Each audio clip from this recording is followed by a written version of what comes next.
Halo, apa kabar Anda semua? Semoga selalu dalam keadaan sehat walafiat ya. Ini saya nggak sengaja nggak janjian sama Bung Rocky, kita sama-sama pakai dress code-nya hitam ini dalam kondisi duka cita ya.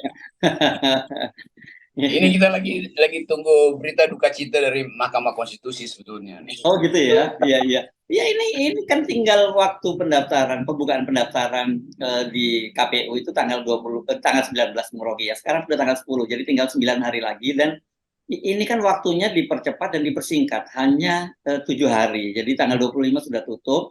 Tapi sampai sekarang ini, terutama Mahkamah Konstitusi soal batas usia capres dan cawapres itu belum diumumkan juga. Apa yang terjadi, Bung Rocky ini? Kita bisa menduga bahwa di dalam pasti ada cabik mencabik. Oh gitu ya. Mungkin lagi gontok-gontok itu cabik mencabik tuh. Karena faksi-faksi di situ tentu memperhitungkan keadaan politik tuh. Dan kita tahu bahwa Pak Jokowi juga nggak tahu mau bikin apa dia kan. Itu menunjukkan bahwa Jokowi sebetulnya disandra oleh ambisi dia sendiri kan. Kan kalau Jokowi masih punya kekuasaan yang absolut, ya mau seminggu ini udah dipastikanlah Ganjar itu udah selesai di meja makan dengan Ketua Mahkamah Konstitusi. Tapi mungkin juga Ketua Mahkamah Konstitusi melihat perkembangan politik itu. Tapi di atas semua soal ini, ya pasti ini ada problem lain yang membuat Mahkamah itu menunda-nunda. Yang kita tahu sebetulnya udah selesai sidangnya tuh, tinggal institusi. Jadi menganulir sesuatu mungkin tuh. Dan itu yang kita hitung. Gimana kalau dia diucapkan misalnya minggu depan itu, tinggal 2-3 hari sebelum pencalonan. Itu membuat terutama kubu Pak Prabowo yang menanti kepastian itu kan. Dan ketidakpastian kubu Pak Prabowo itu menandakan ada turbulensi juga di Gerindra. Ya, ya, ya. Dan saya kira bukan hanya turbulensi di Gerindra, tapi saya kira ada turbulensi juga di istana kalau begitu Bung Rocky kan. Oh ya. Ya, jadi mungkin anginnya itu dari Gerindra ditiupkan ke istana, turbulensinya nyambung ke situ kan. Kan tetap kita mesti lihat bahwa ini pemaksaan-pemaksaan yang diinginkan oleh Jokowi itu akhirnya tidak bisa semulus yang dia bayangkan itu. Betul. Atau memang Jokowi lagi pasang strategi saat terakhir aja lah, biar aja tuh koalisi-koalisi yang berupaya untuk dapat berkah dari pencalonan Gibran itu nunggu wangsit dulu kira-kira begitu tuh. Tapi apapun publik sudah lebih dahulu mendefinisikan bahwa ini adalah perpanjangan tangan dinasti kan itu jadinya kan. Nah, saya kira juga Gerindra tahu dari awal bahwa ya udah, tapi Gerindra mungkin lebih pragmatis lah, menganggap ya apalah mau dinasti mau apa kayak yang penting Prabowo presiden. Kira-kira pragmatismenya begitu. Enggak, tapi Anda salah. Kalau menurut Muzani itu Pak Prabowo itu nggak punya ambisi sebenarnya jadi presiden ya. Dan ini netizen pada ketawa rame-rame gitu ketika Muzani bicara seperti itu gitu. Iya kadang-kala mesti ada ya apa namanya PR semacam itu juga diperlukan untuk basa-basi kan. Tapi nggak mungkin itu dicegah tuh bahwa Prabowo memang bersiap dari awal dan Gerindra memang mempersiapkan Prabowo. Kan itu juga bertentangan dengan prinsip bahwa Gerindra sudah mencalonkan Prabowo. Kenapa dia bilang nggak berambisi kan? Kan mestinya karena ambisi maka dicalonkan. Ambisi itu bagus dalam persaingan politik. Betul, betul. Gitu. Nah, dan jelas ini sekarang akhirnya muncul juga kemarin ya ucapan dari Gibran, memang Pak Prabowo itu sudah bolak-balik ya, udah beberapa kali katanya melamar dia menjadi calon wakil presidennya, tapi selalu jawabannya Gibran itu bahwa ya umurnya belum cukup. Dan soal lamaran Pak Prabowo ini ternyata kata Gibran sudah dilaporkan kepada pimpinan PDIP, ke Sekjen, ke Puan dan juga pimpinan lain katanya begitu. Jadi sebenarnya ya PDIP juga udah tahu kartunya. Cuman kapan ini kartunya dibuka begitu saja. Dia tapi udah ngintip, udah diberi bocoran kartunya Prabowo sebenarnya. Iya kan kita lihat di media sosial udah beredar tuh persiapan untuk Prabowo Ganjar. Prabowo Gibran. Gibran itu yang memang sudah disiapkan oleh relawan Jokowi itu. Entah dari mana, itu mungkin juga Gerindra sendiri lakukan itu. Tapi kita bisa duga bahwa kepastian-kepastian ini akan, atau bukan kepastian, ketidakpastian ini juga akan membuat kalkulasi berikut, ada second opinion atau second thought, pikiran kedua dari Golkar misalnya, dari partai-partai yang bergerombol di sekitar Gerindra. Jadi menarik juga kita melihat persiapan pemilu bertahun-tahun itu merayakan gegap gempita elektabilitas, poster dan baliho di mana-mana. Di ujungnya juga disandra oleh putusan Mahkamah Konstitusi kan. Jadi bagaimana kita membayangkan satu pemilu yang jujur atau satu pemilu yang bermutu? Kalau hari ini pun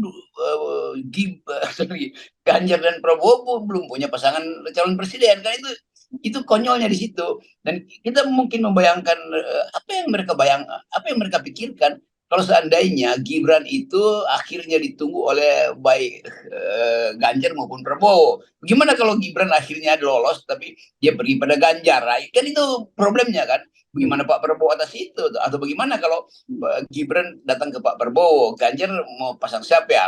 Dan orang mungkin anggap bahwa ini gimmick aja, tetapi itu bisa jadi sangat real tuh karena tetap orang merasa Jokowi masih menyimpan kartu terakhir, yaitu Ganjar. Sebenarnya kartunya udah ketahuan tuh ke Iya, arah iya. mana. Ya, tapi saya kira ya kalau kita kan cuma bisa menduga gitu ya, Bung Rokin. Ada dua saya kira dugaan. Pak Jokowi ini sengaja mengorder last minute supaya partai-partai koalisi udah nggak bisa melakukan manuver lagi, begitu nggak ada pilihan lagi. Yang kedua, ya ini menunjukkan betapa bahwa Pak Jokowi sendiri juga dalam kebingungan, begitu belum bisa final memutuskan apa tetap benar-benar full sepenuhnya akan dukung Prabowo atau kembali ke PDIP atau tetap main di dua kaki. Kita mulai menduga bahwa Jokowi akan berhitung ulang. Bagaimanapun ada SBY di situ tuh Ya, betul. dan, dan kita nggak tahu apa pembicaraan Pak Jokowi dengan Pak SBY itu. Tapi kalau kita lihat bahasa tubuh SBY ada di atas angin. Dan itu artinya Jokowi mesti hitung seandainya yang dia usung adalah Prabowo dan di dalamnya ada SBY, apakah ada jaminan bahwa keputusan Prabowo itu juga akan didukung oleh SBY tentang soal-soal yang berkaitan dengan uh, apa namanya nih tabungan politik Jokowi selama 7 tahun ini? Kan itu bisa terjadi dipersoalkan setelah menang kan? Nah itu yang nggak bisa diduga oleh Pak Jokowi. Jadi Pak Jokowi makin nggak pasti itu. Mungkin kalau nggak ada Demokrat di situ, Jokowi bisa lebih pasti bahwa Prabowo pasti sesuai dengan janjinya. Tapi kita mesti lihat bahwa SBY masih menyimpan kartu dan kita tahu bahwa SBY mantan presiden 10 tahun, dia juga tahu apa yang terjadi di sana seperti Pak Jokowi tahu apa yang terjadi di partai-partai politik kan. Ya, Melalui ya. kegiatan intelijen, mulai laporan intelijen.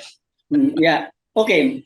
Tetapi kan gini, bisa aja kan yang coba mungkin dilakukan oleh Pak Jokowi adalah menyogok Pak SBY sejak awal dengan menjadikan masuk kabinet. Kan begitu kan? Dan momentumnya dapat sekarang di soal kabinet ini karena setidaknya ada dua menteri yang bakal kena kasus hukum. Jadi ya ini ada dua kursi kosong lah setidaknya begitu. Ini kan juga cukup menarik gitu, Bung Rob. Ya bisa juga seperti itu, tapi bagi Demokrat misalnya yang jelas-jelas jangan-jangan ini PHB juga kan. Kan yang menunggu itu juga PDIP kan. PDIP juga menunggu reshuffle itu dan sangat mungkin Jokowi merasa bagi dua dia atau dia mesti pilih kemana dua menteri itu digantikan, PDIP atau Demokrat atau partai lain. Tapi kira-kira cuma soal itu menyogok Demokrat atau PDIP kan masih berguna kan. Jokowi lemdak itu sampai Oktober tahun depan, jadi kabinetnya juga masih ada di situ sampai Oktober. Jadi ini lumayan sebetulnya kalkulasi pragmatis, walaupun secara kalkulasi etis ya buat apa menerima sogokan dari Jokowi kalau betul-betul misalnya Demokrat hanya ingin membantu Prabowo dan nggak mungkin SBY bilang kami membantu Prabowo tapi Jokowi sogok kami dong. Nah, itu ketahuan pragmatismenya dong. Oke. Tapi kan begini ya, Bung Rocky, kalau kita lihat ini bagi Pak Prabowo, saya kira yang paling aman buat Pak Prabowo ya ketika akhirnya Gibran itu lolos dari Mahkamah Konstitusi dan kemudian oleh Pak Jokowi ditempatkan di Pak Prabowo. Karena satu tentu dengan cara begitu dia bisa mengikat sepenuhnya Pak Jokowi, gitu kan, harus mau harus all out gitu. Yang kedua juga tidak muncul kerumitan baru untuk memilih calon wakil presiden. Kalau Gibran nggak jadi kan Pak Prabowo pasti muncul kerumitan baru, mau milih siapa? Katanya mau milih Khofifah, apakah kemudian partai-partai yang di dalam juga bisa terima? Atau milih katakanlah Airlangga, bagaimana dengan PAN? Atau sebaliknya milih Erick Thohir, bagaimana dengan Golkar? Kan rumit ini Bung Rocky kalau sampai terjadi semacam itu. Ya itu mereka sendiri bikin rumit dari bilang 0% nggak percaya, 20% itu bikin rumit terus kan. Jadi kita mulai menduga itu tuh. Tentu ada yang disiapkan oleh Pak Prabowo sebagai contingency plan atau plan B misalnya. Kalau Gibran nggak ada, Gibran misalnya pergi ke PDIP, itu artinya seluruh fokus pertandingan politik akan berubah menjadi Prabowo versus Ganjar. Kan itu intinya. Jadi Prabowo akan berupaya untuk ambil alih kapasitas Gibran itu. Apa kapasitas Gibran? Ya nggak ada sebetulnya tuh. Kan kapasitas Gibran hanya untuk menerangkan bahwa kalau Gibran ditaruh di PDIP atau di Prabowo, seluruh kekuasaan Jokowi akan dipindahkan ke situ kan. Tapi itu juga tentatif juga. Karena jangan-jangan Gibran itu tidak menambah apa-apa pada Prabowo tuh, atau tidak Betul, menambah apa-apa pada PDIP kan. Karena betul. orang udah anggap ya udah Gibran iya, tetapi nambah suara itu dari mana? Nambah suara NU, apakah betul NU akan kasih ke Prabowo karena ada Gibran? Nambah suara Mak, apakah Mak akan balik pada Pak Prabowo, walaupun Pak Prabowo udah himbau, mak baliklah ke Gerindra. Apa begitu cara berpikirnya? Apalagi kalau Gibran ditempatkan sebagai pemancing pemilih muda, semua pemilih muda itu anti Gibran sebetulnya kan. Kalau kita lihat chatting-chattingan itu, tapi anggap ini ngapain sih ini anak? Walaupun itu kita anggap ya lo Gibran berhak, tetapi udah terbentuk semacam pikiran Gibran disodorkan oleh dinasti bukan karena kapasitas dia tuh. Ini udah masuk ke BEM, masuk ke masyarakat sipil, masuk ke LSM. Jadi susah nanti Gibran untuk mengklaim atau dipromosikan sebagai wakil dari generasi muda. Ya, saya kira memang betul juga ya bahwa kalkulasi itu makin memperumit persoalan ya karena tadi Gibran ada keuntungannya Pak Jokowi akan all out, partai-partai solid, tapi bisa jadi juga itu jadi semacam titik lemah gitu karena sampai sejauh ini kan kalau kita lihat ya Gibran belum sebagai tokoh publik dia belum cukup dikenal begitu. Paling nanti yang akan mendukung itu adalah relawan-relawan Pak Jokowi dan kita tahu kan endorsement powernya Pak Jokowi itu nggak segede-gede amat seperti yang digembar-gemborkan kan. Itu menurun powernya. Misalnya dianggap bahwa oke, siapa yang akan penarik generasi muda di Gerindra? Ya lebih banyak AHY kan. Jadi kalau AHY faktornya ngapain ada Gibran? Kan itu pertanyaan begitu kan. Gibran nggak nambah apa-apa. Atau misalnya di kubu Anies, Anies lebih menarik generasi baru karena ide-ide dia tentang teknologi, tentang global politics, tentang environment. Berarti orang menganggap bahwa generasi baru itu mestinya Anies, bukan ke Gibran tuh. Jadi Gibran juga jadi faktor yang nggak jelas mau diapain dia sebagai faktor apa. Satu-satunya yang bisa dijelaskan adalah jaminan bahwa Prabowo akan melindungi Jokowi. Kan cuma itu kan Gibran di situ. Tapi itu bukan jaminan bahwa Gibran akan menambah voting statistiknya, bukan menambah pemilih pada Prabowo. Itu nggak ada kalkulasi itu. Dan saya kira Gerindra juga tahu tuh, bahwa Gibran dimasukin ke Prabowo, ya anak muda memang udah masuk ke Prabowo melalui Prabowo sendiri. Walaupun Prabowo generasi tua, tetapi ide-ide dia juga ditangkap oleh generasi muda kan. Jadi kalau kita tanya generasi baru ini pergi ke Prabowo karena Gibran atau karena Prabowo, pasti karena Prabowo. Tentang sikap Spartan, tentang kegigihan, tentang lucu-lucunya kan itu adanya pada Prabowo. Sementara Gibran itu sangat kaku dan cara pembawaan publiknya itu bukan keleluasaan ala milenial, ala generasi muda. Ya, ya.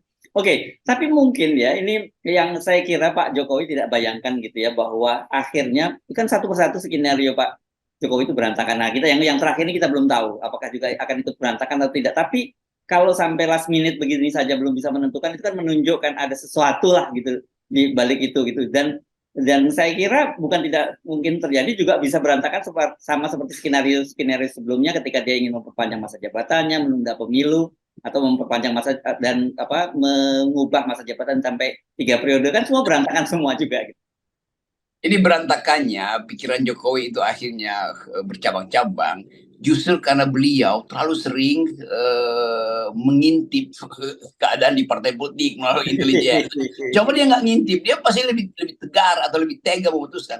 Sekarang dia dapat banyak info, oh ada gerakan dari Gerindra, ada gerakan dari Demokrat, ada gerakan dari Golkar, gerakan dari PDIP. Pusing Pak Jokowi kan. Ya, Jadi ya. salah sendiri Pak Jokowi, kenapa main intelijen itu sehingga semua data sebagai input, sebagai user Pak Jokowi nggak tahu mau dipakai apa input itu kan. Ya, Dan ya, ya. lebih lagi hari-hari ini tidak ada orang yang mampu untuk menerangkan pada Pak Jokowi tentang keadaan. Kan Pak Luhut sedang cuti panjang itu. Ya, Padahal ya. sebetulnya kita tahu keadaan beginian ya Pak Luhut bisa ambil alih lah. Udah gampang lah kita lihatlah persaingannya di mana sih. Kan Pak Luhut aksesnya kemana-mana itu. Pak Mahfud nggak mampu lakukan itu. Pak Mahfud cuma mampu memberi info pada Pak Jokowi. Tetapi nasihat itu pasti datang dari orang sekaliber Pak Luhut yang tidak tergantikan. Iya, iya. Dan yang mungkin tidak pernah dibayangkan oleh Pak Jokowi adalah kalau dulu dia menganggap dia akan berhadapan dengan kubu Anies itu saja, gitu ya. Kemudian ada Surya Paloh lah belakangan dia jadi Surya Paloh. Tapi ternyata sekarang terjadi justru ada segitiga kan, ada Surya Paloh, ada Megawati yang juga berhadapan dengan dia, dan kemudian ada potensi kan bisa saja ini yang ada kemarin juga sebutkan bahwa musuhnya dari musuh kita tuh my enemy is my friend kan begitu bisa terjadi begitu kan? Coba kita bikin skenario bukan skenario buruk ya, skenario aneh. Akhirnya misalnya Gibran diloloskan, kira-kira begitu dengan segala macam pertimbangan Mahkamah Konstitusi dan persiapan projo, lalu tiba-tiba Jokowi bilang ya kita kembalikan Gibran ke Ya. wahana dia yang sebenarnya, yaitu dia adalah nasionalisme ke PDIP itu. Hmm. Di dalam waktu yang singkat misalnya itu. Dan Prabowo mau ambil siapa kan itu. Ya, betul. Tetapi pada saat yang sama juga dua orang NU yang berpikir jadi cabang atau jadi wakilnya Gibran, Pak Mahfud dan Kofifa juga kehilangan kesempatan kan. Ganjar. Lalu Ganjar. iya di Ganjar kehilangan kesempatan tuh karena Gibran udah di situ. Maka tiba-tiba karena kepentingan pragmatisme sesaat Kofifa akhirnya pergi pada Prabowo. Pusing lagi Jokowi, ternyata Kofifa lebih menarik masa daripada Gibran tuh. Atau misalnya Pak Mahfud pergi ke Pak Prabowo kan tetap dua orang ini ditunggu kontribusinya untuk mempengaruhi pemilih di Jawa Timur tuh. Bagaimanapun Kofifa itu kalau Kofifa udah perempuan, satu udah apa namanya ketua Fatayat, pernah jadi birokrasi, semua perlengkapan itu ada di situ tuh. Ya. Nah kalau Pak Mahfud mungkin dianggap ya itu belum tentu NU sepenuhnya, tapi Kofifa kan NU habis-habisan kan. Ya, Jadi itu kira-kira ditunggu. Jadi tinggal dua calon, satu adalah Gibran, satu adalah Kofifa. Tinggal ditukar aja. Kalau Jokowi kasih Gibran ke Prabowo, bisa Prabowo kalah karena Kofifa pergi kepada PDIP, itu selesai itu. Demikian sebaliknya. Kalau Kofifa dipindahin ke Prabowo, Gibran ditaruh ke PDIP, bisa Prabowo yang menang. Nah ini kalkulasi di meja rapat Gerindra dan PDIP, dan mungkin ada koordinasi di antara mereka buat ngatur. Ya, Jangan sampai jangan lupa, jangan lupa bagaimanapun juga sekarang calon pasangan yang udah paling siap itu adalah Anies dan Caimin, yang saya kira mereka segera mendaftarkan diri, dan ini pasti juga menguras perhatian bagaimana tetap supaya mereka tidak bisa mendaftar kan gitu, tapi waktunya makin pendek. Iya, ya poin kita selalu tetap ada ide untuk membatalkan Anies dan Caimin itu. Bagaimanapun Pak Jokowi tidak menginginkan Anies lolos, itu bahayanya tuh. Jadi bayangin dalam putaran kedua Anies lolos, itu berarti dia jadi presiden tuh. Lalu mulai cemas Pak Jokowi kan. Itu pusingnya Pak Jokowi. Kenapa? Karena terlalu sering mengintai partai-partai putih. Kita ingat dulu waktu kecil nggak boleh ngintip, karena kalau ngintip mantannya bintitan. Ya, itu bahayanya. Oke, baik Bung Jokowi. Bung Jokowi. Yes, ini karena nggak mau intai dari 0% sih. Oke. Yoi.